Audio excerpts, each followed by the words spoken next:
Mga ka-express, isang napakalaking balita ang yayanig ngayon sa mundo ng basketball. Kung akala natin, kalmado lang ang mga preparasyon ng Gilas Pilipinas para sa nalalapit na FIBA Asia Cup, abay nagulat ang lahat sa naging desisyon ni Coach Tim Cone. Sa kabila ng mga imbitasyon mula sa mga malalakas na koponan ng Japan at Korea para sa mga tune-up games, matapang itong tinanggihan ng Gilas. Pero bakit nga ba? Ano nga ba ang plano ni Coach Tim Cone? At anong epekto nito sa kampanya natin para sa Asia Cup? Yan ang ating tatalakayin dito lang sa Express Info, kung saan bawat kwento ginulat ang mundo. Mga ka-express, simulan natin ang isang mabilis na background. Habang papalapit ang FIBA Asia Cup 2025, nagaganapin sa Jeddah, Saudi Arabia, abala na ang iba't ibang bansa sa pagbuo ng kanilang mga kupunan. Early preparations pa lang, nagpaparamdam na ang mga malalaking pangalan sa Asia, kabilang na ang powerhouse teams ng Japan at Korea.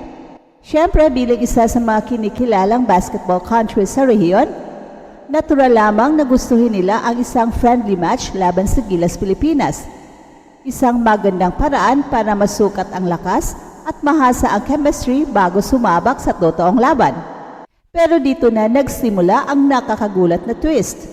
Imbis na tanggapin ang mga imbitasyon para sa friendly games, pinili ni Coach Tim Cone na humindi.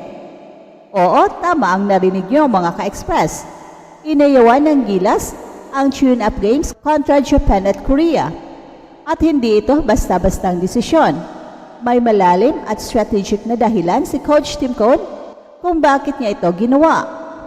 Ayon sa mga ulat, sinabi mismo ni Coach Tim na bagamat marami silang natatanggap na imbitasyon mula sa iba't ibang bansa para sa mga friendly matches, hindi nila ito matatanggap sa ngayon. Dalawang pangunahing dahilan ang binanggit niya. Una, dahil sa conflict ng schedule sa ongoing PBA season, at pangalawa, dahil sa strategic planning ng Gilas para sa FIBA Asia Cup.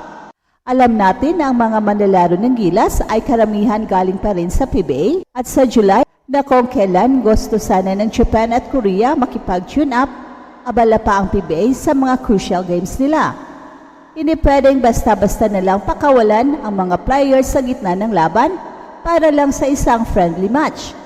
Hindi lang ito unfair para sa mga PBA teams, malaking risk din ito para sa injuries o pagod ng mga players natin. Pero higit pa riyan, may isa pang matinding dahilan ang desisyon ni Coach Tim. Ayaw niyang ma-scout ng ibang bansa ang mga galawan ng Gilas dahil sobrang aga pa ng laban sa Asia Cup at kung magpapakita agad ng sistema at place ang Gilas sa tune-up games, mabibigyan natin ng pagkakataon ang ibang bansa na pag-aralan tayo. Lalong-lalo na kung isa sa publiko ang mga laro. Strategic ang mga move na ito. Pinoprotektahan ni Coach Tim Cone ang mga lihim ng Gilas para sa mas importanteng laban sa August. At para maintindihan natin ng mas mabuti, alamin natin ang mga grupo sa FIBA Asia Cup. Ang Japan na naging Asian representative sa 2024 Paris Olympics ay nasa Group B kasama ang Syria, Iran at Guam. Relatively, mas magaan kung ikukumpara sa iba. Ang Korea naman ay nasa Group A kasama ang defending champion Australia at mga bigating Lebanon at Qatar.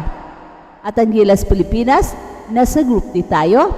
At alam ni Coach Tim na kailangan nating paghandaan ng husto ang mga makakalaban natin dito.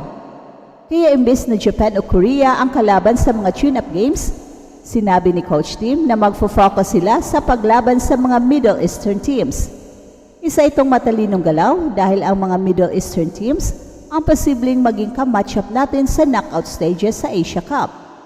Sabi nga niya, we can play a couple of Middle Eastern teams when we arrive in the Middle East. Sa madaling salita, targeted preparation ang ginagawa ng Gilas, hindi basta-basta laro lang, kundi laro na may malinaw na layunin. At mga ka-express, kitang-kita rito na seryoso si Coach Tim Cone. Hindi na ito katulad ng ibang preparation dati na parang nagkakasya na lang sa kung ano ang available. Ngayon, bawat hakbang, bawat laro, bawat practice session, lahat naka-align sa isang misyon, makuha ang kampyonato sa FIBA Asia Cup. Kaya hindi na rin nakapagtataka kung bakit short ang preparation window ng Gilas. Dahil sa PBA commitments, hindi pa agad makakabuo ng full training camp ang national team. Pero hindi ibig sabihin nito na kampante si Coach Tim. Sa kabaliktaran, mas determinado siya na gamitin ng buong husay ang available time once makompleto na ang team. At dito pumapasok ang tinatawag nating focus preparation. Imbis na pagurin at i-expose ang team sa unnecessary risk, pinipili ni Coach Tim na i-prioritize ang quality over quantity. Minsan kasi, hindi sa dami ng laro na kukuha ang chemistry, kundi sa tamang sistema, tamang mindset at tamang diskarte.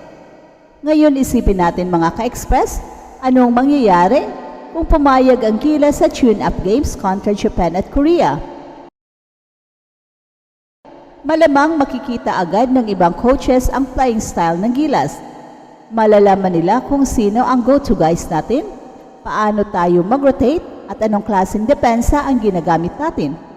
Hindi ba't sayang kung maaga pa lang mabubunyag na ang ating mga sikreto? Kaya itong desisyon ni Coach Tim na umatras sa friendly matches ay isang calculated risk.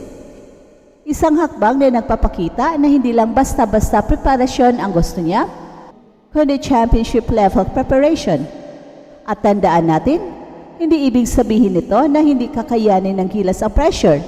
Sa katunayan, dahil sa ganitong klase ng focus, tumataas palalo ang kumpiyansa natin na magiging matibay ang ating national team.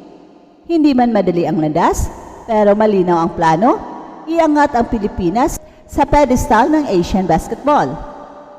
Ngayon, habang ang ibang bansa ay abala sa friendly matches, ang Gilas naman ay abala sa pagbuo ng matibay na sistema sa likod ng mga closed-door practices at targeted trainings.